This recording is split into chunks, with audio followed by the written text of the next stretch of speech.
So there are some videos going around with the U.S. military vehicles, military planes moving into Trinidad and Tobago. Some you see them leaving Trinidad and Tobago.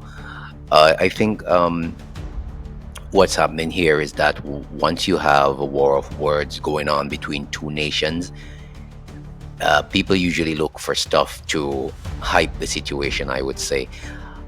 Persons have asked me if there is US military equipment coming into Trinidad right now. I'll say, based on the information I have, I don't think these are fresh videos. I think there are videos from April, which was the trade winds, where you have different Caribbean countries coming together to train in military training, and they usually rotate the training. And America is involved because their system in training. So I think the videos that you're seeing came from that time. Whether or not the equipment is still present in Trinidad and Tobago is another matter which I cannot verify. I can tell you April 25th, April 2025, there was the trade winds.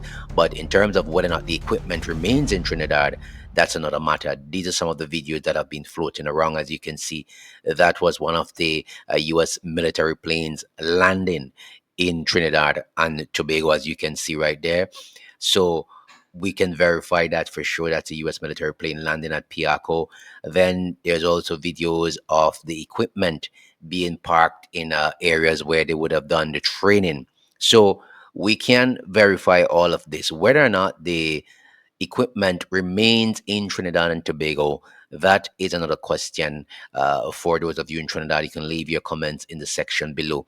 But these videos have been going around, but these equipments actually came to Trinidad for the training in April.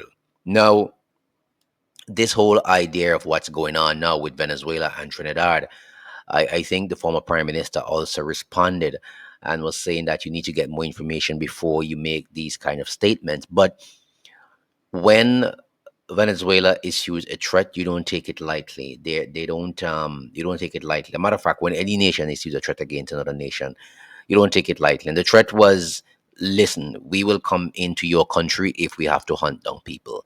And you remember some weeks ago, it was understood that Aragua, that group from Venezuela, they had a great presence in Trinidad and Tobago. So that's not a cause for concern.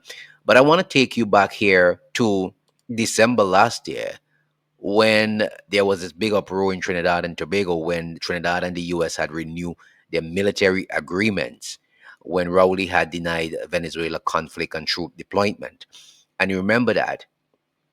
But the article did state that on December the 10th, the U.S. Embassy in Trinidad disclosed the signing of 5 agreements between the U.S. Department of Defense and the Keith Mitchell government. Among them was the renewal of the Amendment of Status Forces Agreement, which facilitate, improbability between two countries' armed forces, according to U.S. officials.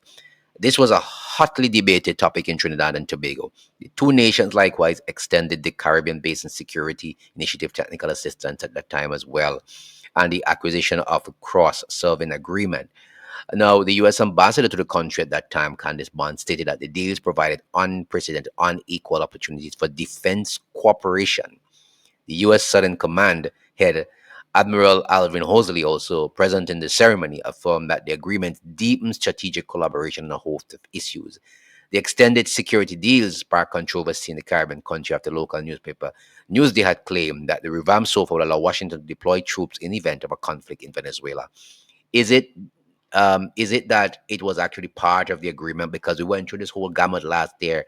There was defense about it. There was things said about it, but the firmness in which Kamala has spoken, and the way she has said that she will never betray Washington, now you have to wonder really and truly if the agreement did stipulate anything about troops there. You have now a mixture of Trinidad, Guyana, Venezuela, the US. This is a whole south problem going on here.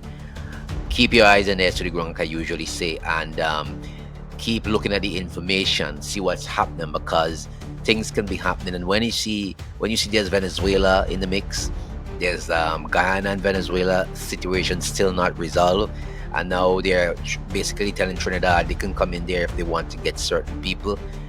Guys, this is crazy. Don't take your eyes off these things. But leave your comments in the section below and let me know what's happening.